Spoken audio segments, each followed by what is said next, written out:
cheios de esperança que nós podemos ver. Porque esse texto aqui que nós leremos agora é um texto que exalta o servo do Senhor.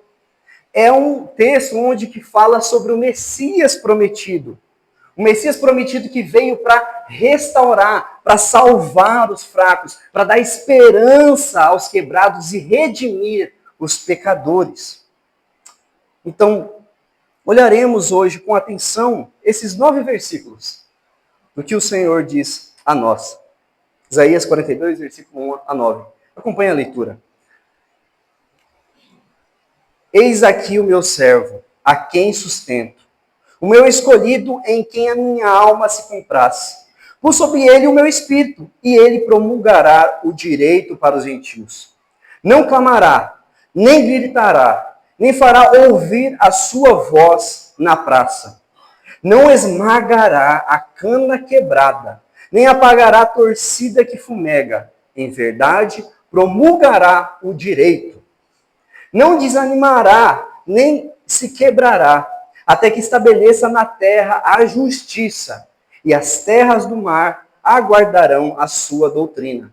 Assim diz Deus, o Senhor, que criou os céus e os estendeu, formou a terra e tudo quanto produz, que dá fôlego de vida ao povo que nela está, e o espírito aos que andam nela. Eu, o Senhor, te chamei em justiça. Tomar-te-ei pela mão e te guardarei. E te farei mediador da aliança com o povo e luz para os gentios. Para abrir os olhos aos cegos, para tirar da prisão os cativos e do cárcere os que jazem em trevas. Eu sou o Senhor, e este é o meu nome. A minha glória, pois, não a darei a outra, nem a minha honra a imagens de escultura. Eis que as primeiras coisas se cumpriram, e novas coisas eu vos anuncio. Antes que sucedam, eu vou-las faço ouvir. Amém. Essa é a palavra do Senhor. Vamos orar? Ó Deus, nós agradecemos a Ti, ó Pai, por Tua palavra. Agradecemos a Ti, ó Pai, porque Sua palavra revela Cristo Jesus, o servo que veio para restaurar os quebrados. Aqueles, ó Deus, que têm problemas emocionais, aqueles, ó Pai, que necessitam de esperança e de salvação. Abre nossos corações e mentes para entender, ó Deus, a Sua graça e compaixão. Ajuda-nos, ó Deus, a sermos transformados por Sua palavra, ó Deus, e refletimos o Seu amor em nossa vida. Em nome de Jesus, amém e amém. Irmãos, olhando para esse texto, com certeza a palavra de Deus já foi trabalhando um pouco no seu coração, porque olhando assim, eu começo a meditar assim, poxa, será que eu já me senti como alguém sem forças? E colocando para a igreja, você já se sentiu sem forças?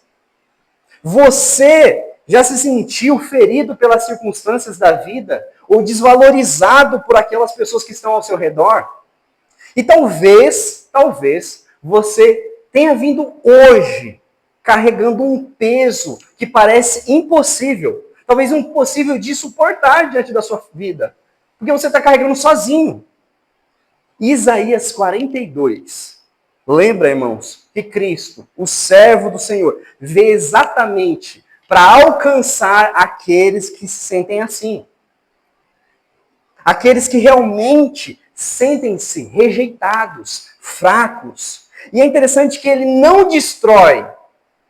Pelo contrário, ele restaura com ternura e com compaixão.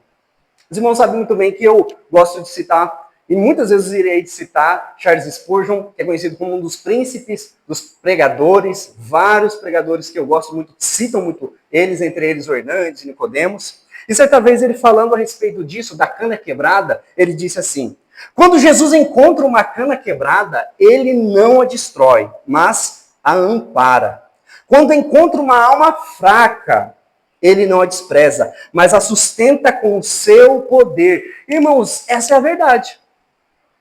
Hoje, o centro desse texto é Cristo o Salvador. É o Cristo que não descarta aqueles os quais o mundo descarta. Essa é a mensagem. E para ilustrar, irmãos, eu gostaria de comentar com os irmãos uma história, eu não sei se todos conhecem, mas a história de Mark Macmillan. Ele é um autor famoso da música Who Is Love, que seria Quão Grande é o Seu Amor. O grupo musical, a banda Diante do Trono, o Ministério Diante do Trono, gravou essa música, só que ela colocou uma outra tradução, ela colocou o nome do título da música como Me Ama. Então eu creio que os irmãos devem conhecer, é uma música muito famosa, Me Ama. E ele, ao escrever essa canção, ele não escreveu no momento de alegria, no momento onde ele estava pulando, saltando, não.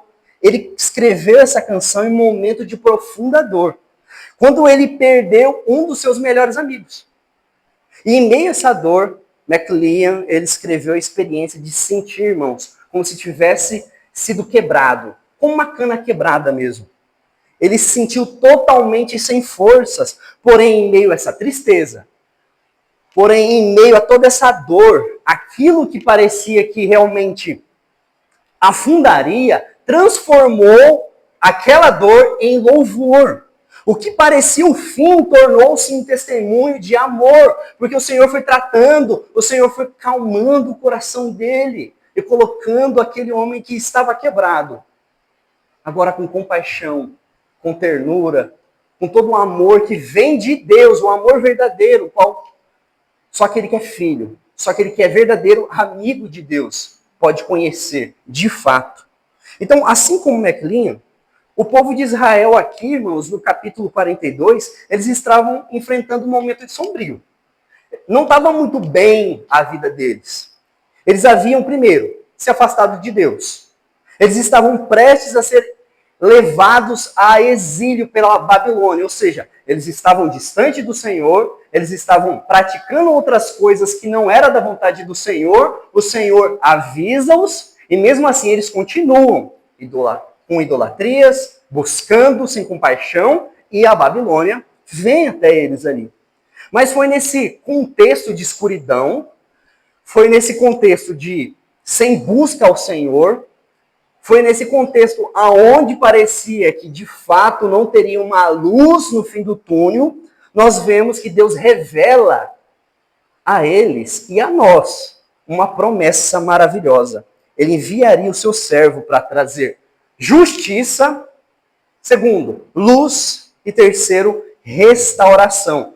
Como no capítulo 42, versículo 3, diz: a cana quebrada não esmagará, nem apartará o pavio que fumega. Ou seja, essa aqui é uma das descrições mais belas do ministério de Jesus. Porque Jesus, irmãos, não veio para destruir, mas veio para restaurar o perdido. Ele não veio esmagar aquele que já está quase esmagado. Não. Mas para fortalecê-los. Então, eu quero trabalhar com os irmãos 3 ideias, 3 tópicos essa noite. Pode colocar o slide? Já está? Aqui não aparece. O servo do Senhor é a sua obra de redenção. Mas antes de colocar o próximo slide, é interessante os irmãos entenderem a ordem disso. E até eu peço para os irmãos ficarem com a palavra de Deus aberta. Isaías 42, seja o celular, seja a palavra de Deus. Porque certa vez, Reverendo Hernandes, ele disse numa igreja, e fez muito sentido aquilo que ele falou, porque, de fato, ele disse assim, que os lugares aonde ele vai, e a igreja, após ler o texto bíblico, fecha, ele fala, essa igreja não está acostumada com a Bíblia. Essa igreja não está acostumada a meditar na palavra de Deus, seja em casa, seja na própria igreja. Então, assim, o sermão, o estudo, está aqui para que a gente possa acompanhar. Ver se de fato estou falando a verdade, se de fato estou expondo aquilo que o Senhor quer para a nossa vida. Primeiramente falando comigo e falando com os irmãos. Então, a primeira coisa que nós veremos do versículo 1 ao versículo 4 é que o servo do Senhor restaura aqueles que são quebrados com mansidão e compaixão. Depois nós vemos que ele restaura trazendo luz e libertação, e por último, ele restaura porque ele é fiel, ele cumpre as suas promessas. Então, irmãos, ao meditarmos essa mensagem, eu desejo muito que você possa ver Cristo nesse texto, que você possa compreender mais da palavra de Deus. que você realmente que se sente como uma cana quebrada, saiba que ele não te rejeita, que ele veio para te restaurar, que ele veio para dar esperança para você, incluir todo aquele que crer em Cristo Jesus na obra da redenção, no céu, no corpo de Cristo, na igreja de Cristo. Que essa verdade nos leve a confiar mais no Senhor, mais nas suas promessas. Por isso, irmãos, a primeira coisa é como o servo do Senhor restaura os quebrados. Como o servo do Senhor restaura os quebrados? Ele restaura com mansidão e compaixão. Então, Isaías 42, versículo 1 ao versículo 4. E olha só, aqui nós vemos então um chamado cântico do servo. Aqui Isaías, por mais que é uma profecia, mas aqui está mostrando para nós, entre vários cânticos, várias músicas que a palavra de Deus expõe, aqui pela primeira vez também, num profeta está expondo, olha, o Messias. Olha o que Deus está falando sobre o seu ungido, sobre o Cristo, sobre aquele que ele vai enviar ao seu povo que está em sofrimento. Então ele apresenta esse cântico de servo e Deus fala quem ele é. Versículo 1, olha só. Eis que o meu servo, a quem eu sustento, o escolhi, em quem a minha alma se compraz. Pus sobre ele o meu espírito, e ele promulgará o direito para os gentios. Então, irmãos, a primeira coisa que vemos aqui é que o servo do Senhor, aquele que vem para nos trazer a paz, trazer a calma, ele não vem com o próprio pensamento dele. Ele não vem, ele não age de conta própria. Aqui é o servo do Senhor, ou seja, ele é escolhido por Deus, o texto está mostrando que ele é escolhido, que ele é sustentado pelo Pai, que ele é capacitado pelo Espírito Santo para realizar toda boa obra. E aqui essa palavra, irmãos, é muito interessante quando ele diz a palavra servo. Porque no hebraico, ele não só diz apenas servo, mas ele fala meu servo. Ele está dizendo, olha, esse servo que virá, eu estou capacitando. Esse servo que está vindo, eu apoio. Eu, de fato, vejo um servo onde ele vai fazer tudo e vai me obedecer em todos os quesitos que eu, de fato, quero, de fato, eu almejo. E aqui apresenta para nós essa obra do Messias, ou do Cristo, que é apresentado alguém que cumpre a vontade de Deus de maneira perfeita. Então, a primeira coisa, nós vemos que ele vem com mansidão, mas ele vem cumprindo não segundo o coração dele, mas ele vem seguindo o coração de Deus, enviado pelo Senhor. E além disso, irmãos, nós vemos o versículo 2. Como que ele age? Diz assim, não clamará, nem gritará, nem fará ouvir a sua voz na praça. Isso aqui significa de forma simples a palavra de Deus que ele não age com ostentação e violência. Muitas vezes nós encontramos líderes, muitas vezes encontramos igrejas no qual eles procuram então ter essa ostentação, mostrar que você deve ouvir a sua voz, ouvir e estar ali, porque de fato ali é o melhor lugar, porque ele tem a palavra, ele tem ali o comunicado do Senhor. E nós vemos que o servo mandado pelo Senhor não tem essa atitude. O servo que é mandado, que é enviado pelo Senhor, ele tem uma atitude totalmente diferente. Uma atitude mansa e humilde. Diferente ao contrário dos líderes humanos, irmãos, que muitas vezes nós sim temos que tomar cuidado, que usam o poder para se exaltar, o servo do Senhor, como a palavra de Deus diz, e o próprio Cristo, Jesus, diz que ele é manso e humilde.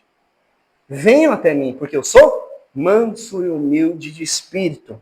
Ou seja, ele está cumprindo a sua missão com discrição. E a gente vai olhando, irmãos, no versículo 3, que é uma das descrições que mais me toca e às vezes é o que eu mais lembro nesse texto, quando eu vou meditar. Que é, a cana quebrada não esmagará, nem apagará o pavio que fumega. Irmãos, essa palavra aqui, no hebraico, a cana, quando ele está mostrando e apontando aqui, se refere a algo frágil, algo que é quebrado facilmente e descartado. Totalmente. Por quê? Porque é inútil. Já não está servindo para mais para nada, já usei ali o suco, tirei o caldo, já fiz, agora só o bagaço e eu vou jogar fora. Já essa expressão aqui, pavio que fumega, ele aponta para uma luz fraca, sabe? A luz fraca. O que acontece? Logo, você sabe que ela vai apagar e rapidamente você vai descartar. E essa ideia, esse jogo aqui que ele está colocando de ideias, é mostrando de fato o que o mundo faz. O mundo, ele quer alguém firme, bom, utiliza e quando então ele já usou, ele rapidamente descartaria. Descarta. Então, o mundo pesa sobre os fracos e feridos de Deus. Mas aqui o servo do Senhor, ele age de forma totalmente diferente.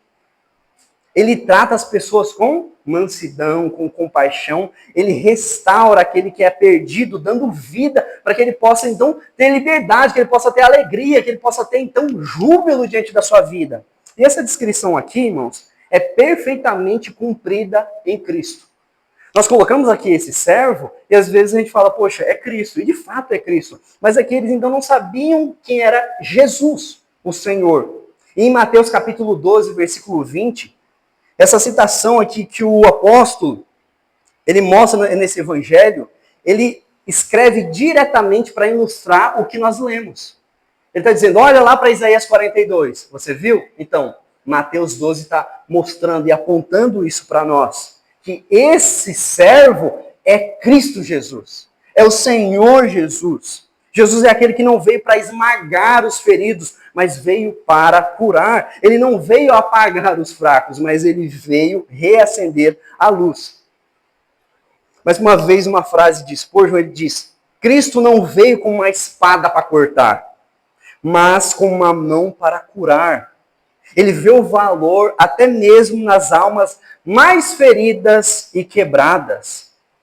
E quando eu vejo esse texto, eu lembro da ilustração, do exemplo, claro, do encontro de Jesus com uma mulher adúltera.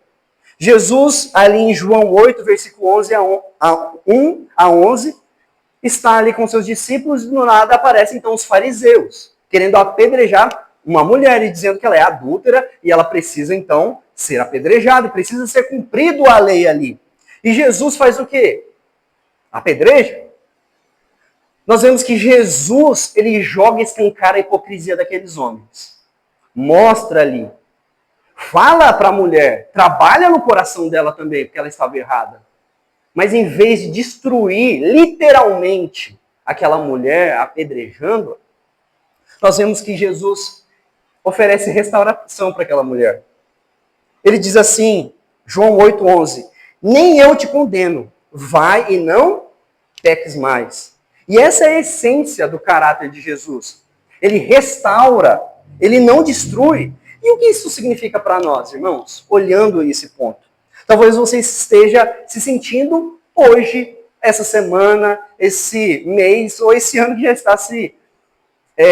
já andou já bastante, já está indo quase para fevereiro, como uma cana quebrada. Como alguém que está ferido mesmo. E talvez as suas lutas espirituais, emocionais ou físicas estejam tão intensas que você se sente um inútil. Você diz isso ao Senhor. Como algo que o mundo com certeza descartaria. Mas Isaías está lembrando para nós, irmãos, que Cristo não rejeita os feridos. Ele cuida, ele restaura, ele dá propósito àqueles que estão buscando. Por outro lado, irmãos, como cristãos, somos chamados a imitar esse caráter de Cristo. Em um mundo que frequentemente descartaria os fracos e os quebrados, nós somos desafiados pela palavra do Senhor a agir com mansidão, com compaixão em nossas relações, em nossa igreja, com os nossos irmãos, com a nossa família. E de fato, você essa noite, você está cuidando daqueles ao seu redor que estão quebrados? De fato, você está agindo com gentileza? Você está agindo com paciência em sua família? No trabalho, na igreja? Você de fato tem esse caráter do Deus que você diz que serve, Jesus Cristo, manso e humilde? Irmãos, Cristo, quando nós estávamos com uma cana quebrada, não esmagou a gente, mas sustentou com a sua graça e misericórdia. Portanto, não passe essa vida, irmão, sem fazer essa reflexão da mansidão e da compaixão de Jesus. Precisamos confiar em Cristo, que da mesma forma que Ele me restaurou, eu preciso ser instrumento para restaurar outras vidas, abençoar outras pessoas, trazer a família de Cristo, trazer essa comunhão preciosa, maravilhosa, que vem do Senhor.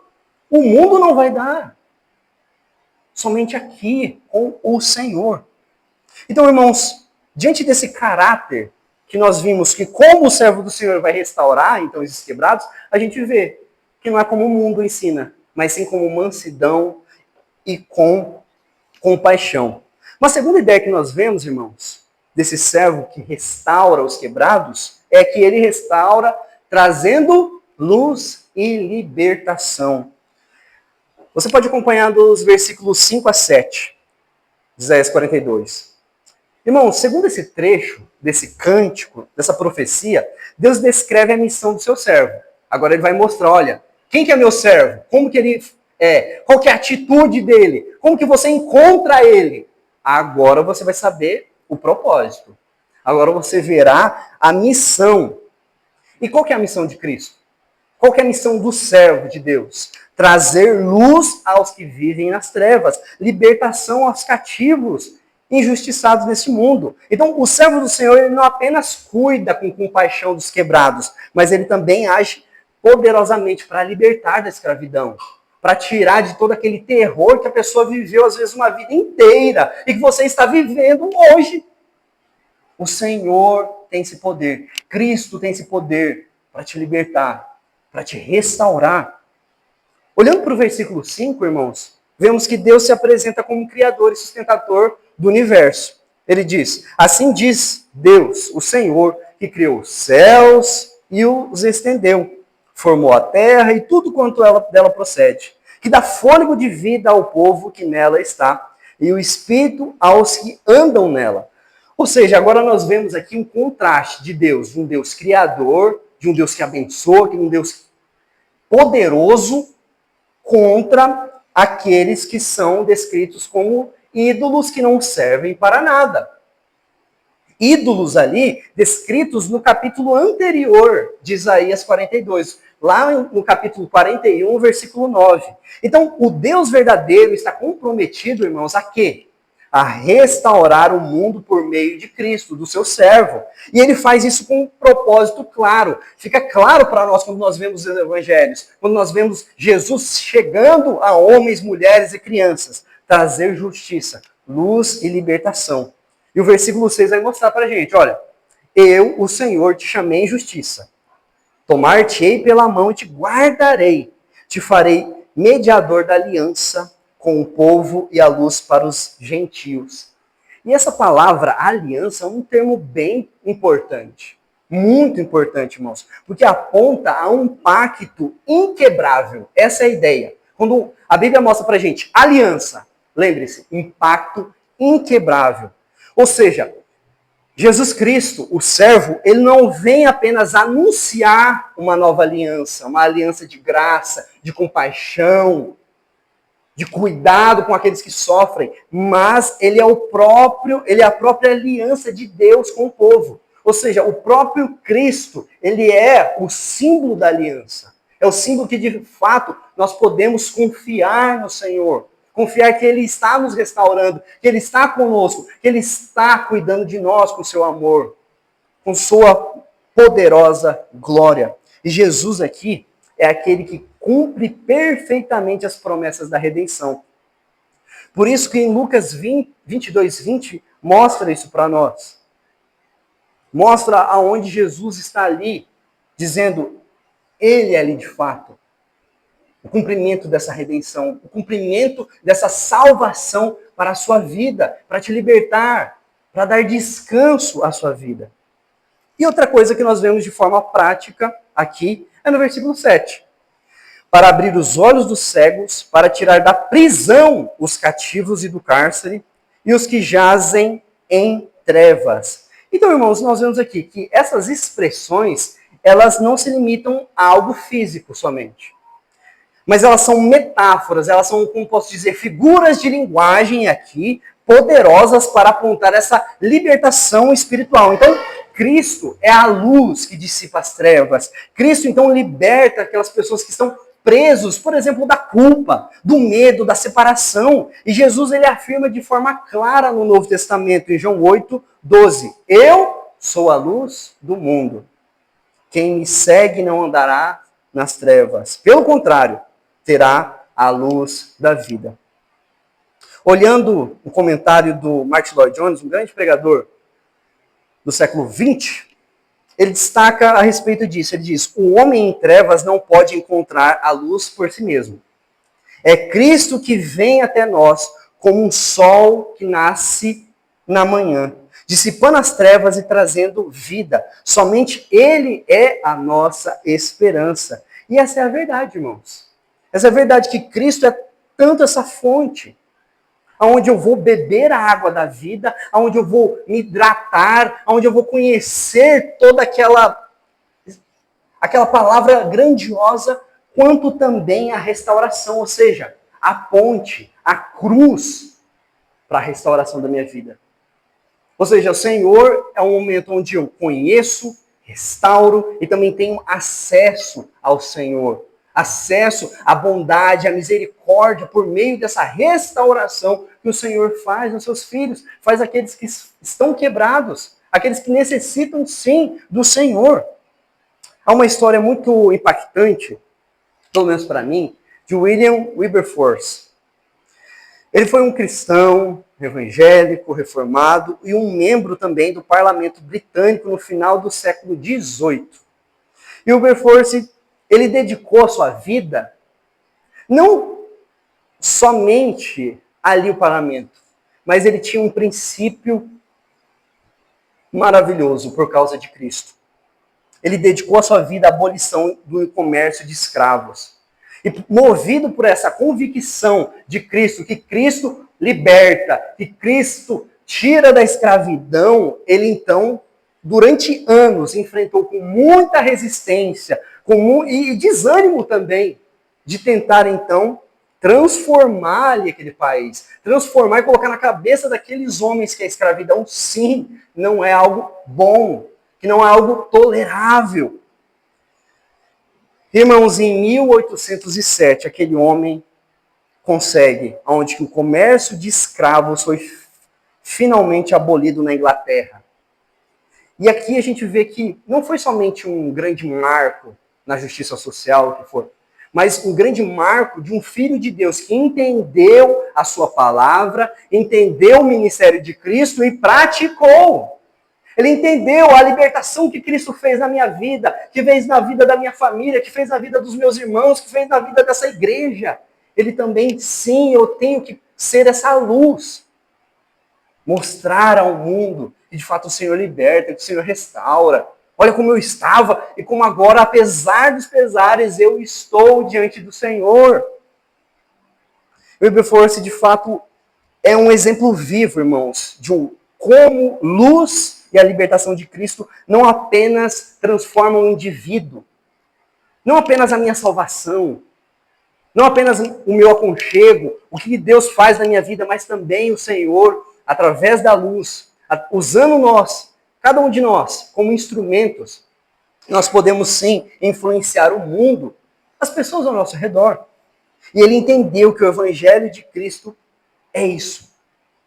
Não é somente a minha vida, eu ir ou não ao inferno, ir ou não ao céu, mas também me importar com o próximo, como está a vida dele, como está a saúde espiritual dele também. Hernandes afirmou certa vez, comentando essa passagem, Cristo é a única luz verdadeira. Sem ele, os homens permanecem nas trevas do pecado, da ignorância e da morte eterna. Ele ilumina, guia e transforma aqueles o que o seguem. Então, irmãos, Cristo é a luz que ilumina as trevas. Talvez você possa essa noite se sentir, ou já se sentiu, aprisionado pelo pecado, pela culpa, por circunstâncias que parecem impossíveis de mudar na sua vida. Só que saiba que o servo sofredor veio para libertá-lo. Cristo veio ao mundo e deu a sua vida para libertá-lo, para restaurar a sua vida, a sua família, trazer paz. E você, de fato, ouvir e dizer ao Senhor que você é amigo dele. Você tem intimidade com ele. De fato, você conhece ele como um amigo. O Senhor Jesus, irmãos, ele abre os nossos olhos espirituais, abre os olhos dos cegos e liberta aqueles que estão presos nas cadeias invisíveis. Então, a palavra do Senhor diz para nós, confie. Jesus é a única esperança, irmãos. A única esperança, o único meio, a única causa possível para que nós possamos, assim, termos paz. Temos uma vida em paz com o Senhor e esperança verdadeira. E além disso, como cristãos, seguidores, estamos vivendo, sofrendo, recebendo a graça de Deus, recebendo o amor de Deus, precisamos refletir isso. Não podemos ficar parados. Precisamos agir, falar do Senhor, das coisas que o Senhor fez na minha vida, de como eu era, de como eu me comportava com o Senhor, de como eu agia ao falar com o Senhor. E agora eu compreendo. Que essa semana, irmãos, de fato você possa se comprometer em compartilhar a luz de Cristo com alguém. Faça esse desafio a você mesmo.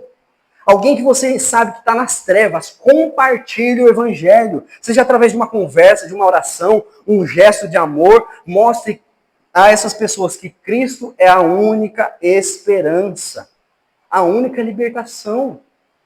Não há outro lugar. O mundo vai mostrar, mas ele logo vai descartar. Cristo não descarta. Cristo não esmaga a cana quebrada. Por isso, o último ponto, a última ideia que nós vemos nesse texto, irmãos, de como o Senhor, de como o servo do Senhor restaura aqueles que estão quebrados, abatidos, ele restaura porque ele é fiel às suas promessas. Aquilo que ele disse, ele irá cumprir. Olha os versículos finais desse cântico, dessa profecia. Isaías 42, versículo 8 e 9. Diz assim, eu sou o Senhor, este é o meu nome, a minha glória, pois não a darei a outrem, nem a minha honra a imagens de esculturas. Eis que as primeiras coisas já se cumpriram, e novas coisas eu vos anuncio. Antes que sucedam, eu vou-las faço ouvir. Primeiramente, irmãos, esse texto aqui está declarando duas verdades centrais sobre Deus, ou seja, só existe um único Deus. Só existe um único Deus fiel. Só existe um único Deus que de fato é fiel e cumpre as suas promessas. E aqui ele usa a palavra glória. E essa ideia aqui, irmãos, é uma ideia maravilhosa, porque glória não é somente ali de você dizer e exaltar alguma coisa, mas está falando sobre o peso. Ou seja, esse Deus, ele tem um peso, ele tem uma importância que é totalmente diferente de qualquer outra coisa que você possa ver. Por quê? Deus não compartilha a sua glória com ninguém. Ele está falando ao povo, está falando a nós. Eu não compartilho a minha glória, quem eu sou, com ninguém.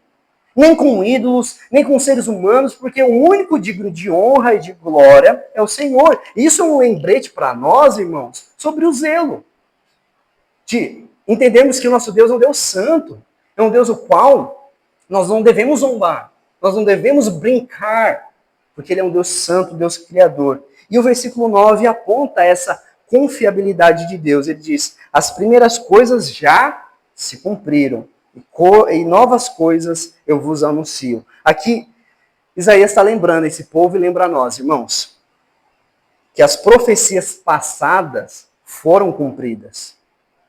Mostrando aqui como garantia dessas promessas futuras também são garantidas. O Senhor disse, o meu servo fiel virá e de fato veio em Cristo Jesus. Ele vai morrer e de fato morreu. Ele vai ressuscitar e de fato ressuscitou. E Cristo faz o quê? Eu voltarei. Tem bom ânimo. O mundo, esse sistema, é do maligno, esse sistema é corrompido. Aqui você vai ter dor, aqui você vai ter de fato problemas, às vezes você vai fazer uma coisa, não vai dar certo. Mas lembre-se, eu voltarei. Eu voltarei e vou restaurar tudo de forma perfeita. E colocar você, meu filho, comigo. É isso que nós vemos, irmãos. Essa garantia única de Deus Israel. E Hernandes, mais uma vez, ele diz sobre os ídolos. Os ídolos prometem, mas não cumprem. O Deus de Israel anuncia e cumpre cada uma das suas palavras. Sua fidelidade é a base da nossa confiança. Então, olhamos um Deus fiel, um Deus que cumpre suas promessas desde ali de Adão, desde Eva, desde Abraão. Ele vai cumprir, irmãos. Não no tempo nosso. Porque às vezes nós queremos um milagre na hora. Queremos as coisas acontecendo agora, no nosso tempo, porque a gente acha que a gente às vezes até é incrédulo, né? Achando que a gente vai morrer e não vai acontecer nada, né? Então, Deus, então manda as coisas boas aqui logo, porque eu sou seu servo, eu sou fiel. E Deus fala, tá, tudo bem, mas eu te escolhi. Você não era ninguém. Você era desprezado, você ia ser jogado, e o mundo faria isso com você. E eu te amei. Eu amei você. Então, não me questione. É maravilhoso o argumento que Deus fala com Jó. Jó, onde você estava quando eu criei as coisas? Você estava lá, você tinha um poder, você deu opinião? Eu sou um Deus soberano. Eu sou um Deus que cuida, que transforma. Então, acalma o seu coração. Às vezes você não vai ver o propósito de Deus agora, esse mês, esse ano, 2025, mas lá na frente você vai dizer, graças a Deus. Você vai olhar as misericórdias de Deus nos mínimos detalhes. Aquelas coisas que no momento ali era um sufoco, às vezes aquele momento ali era um terror para a sua vida, para a sua família. Mas depois você fala que aquele terror ali teve muitas bênçãos. E você testemunha. Você cresce, você é um amigo de Deus, você entende as coisas do Senhor. E essa ilustração dessa fidelidade, dessa confiança, me lembra muito um dos primeiros livros que eu li, de biografias. Eu gosto muito de ler biografias. E há um homem na Inglaterra havia um homem na Inglaterra, um irmão nosso, chamado George Miller. Não sei se muitos já leram. É uma biografia bem pequenininha, resumida. Ele foi um cristão do século XIX e ele dedicou a sua vida a cuidar de órfãos. E Miller fundou um dos orfanatos ali na Inglaterra, sem nunca pedir dinheiro diretamente a alguém, mas ele confiava na providência do Senhor. Em uma ocasião, a gente vê que Miller ele precisa então dar um café da manhã para aquelas crianças ali, só que não tinha nada. E mesmo assim, Miller ele pega aquelas crianças, reúne-as à mesa, agradece o alimento que Deus vai providenciar. E é isso, espera. Enquanto ele orava, a história diz que alguém bateu a sua porta e era um padeiro. Esse padeiro havia sentido no coração dele que ele deveria ir lá no orfanato e distribuir pães. Alguns pães ali. E no mesmo instante, logo depois, nós vemos que um leiteiro bate a porta dele porque a carroça dele estragou, quebrou.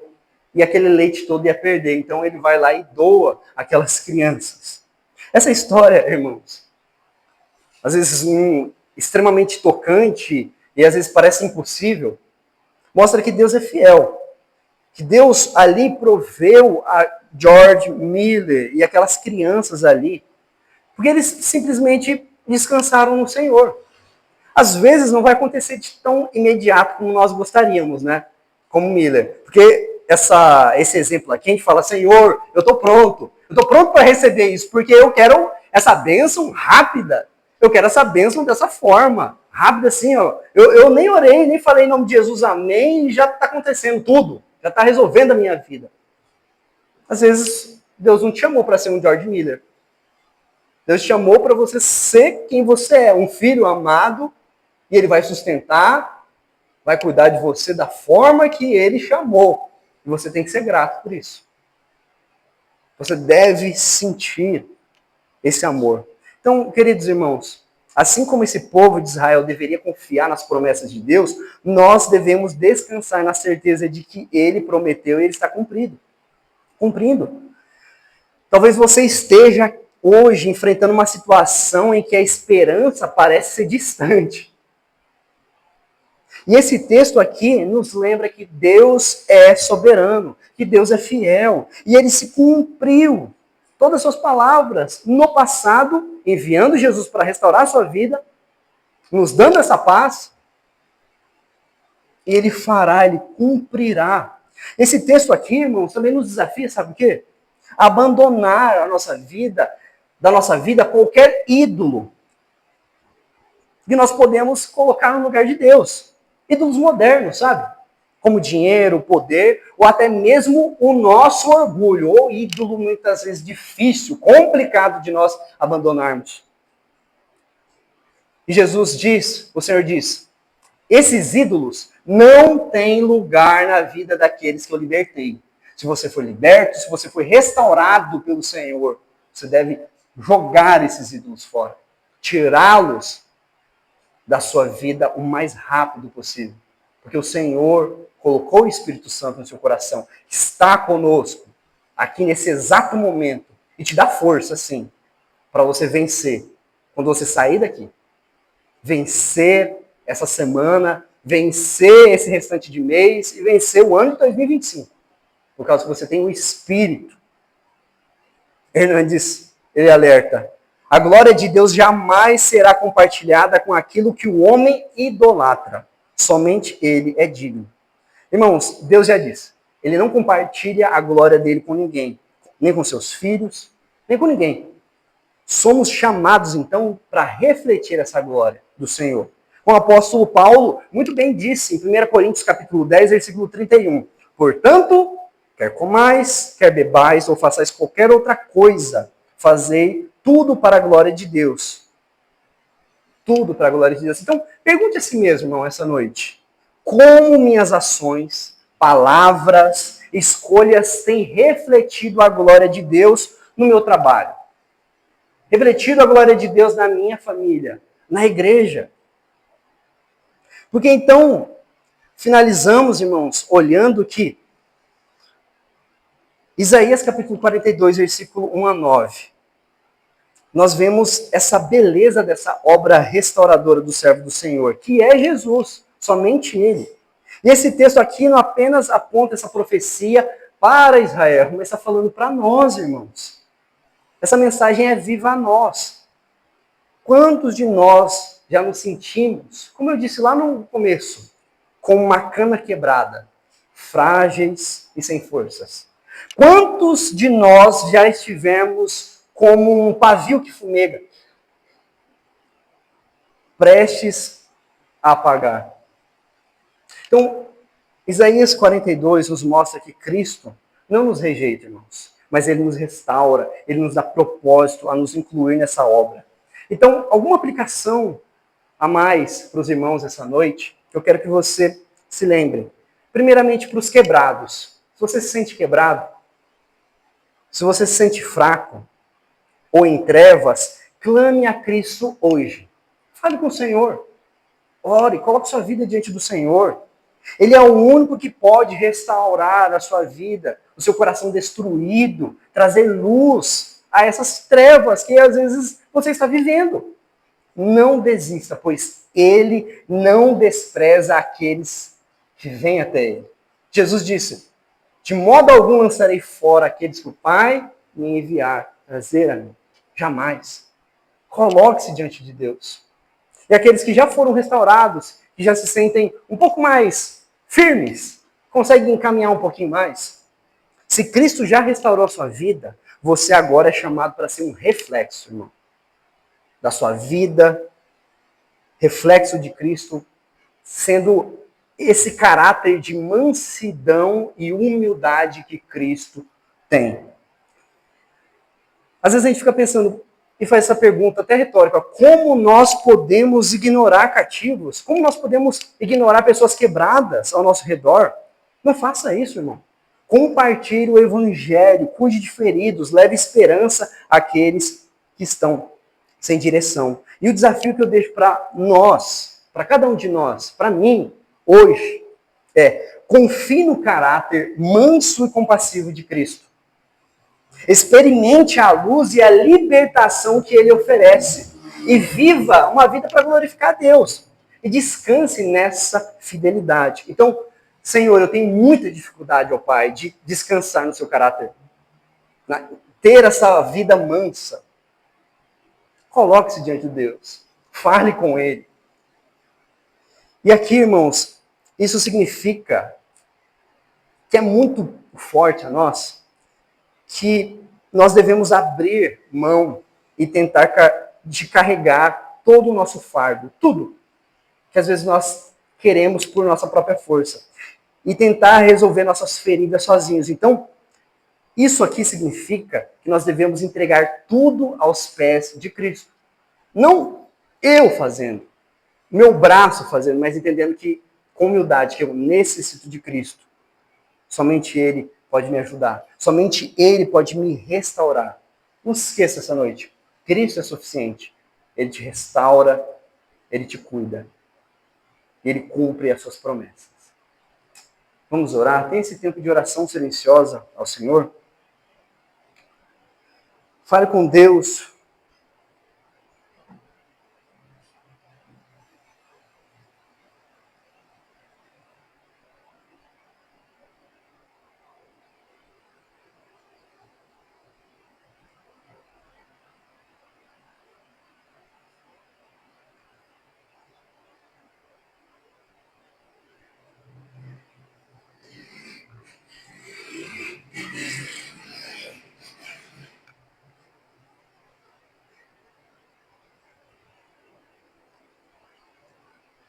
Senhor nosso Deus, muitas vezes nós nos sentimos, ó Pai, sim, como uma cana quebrada.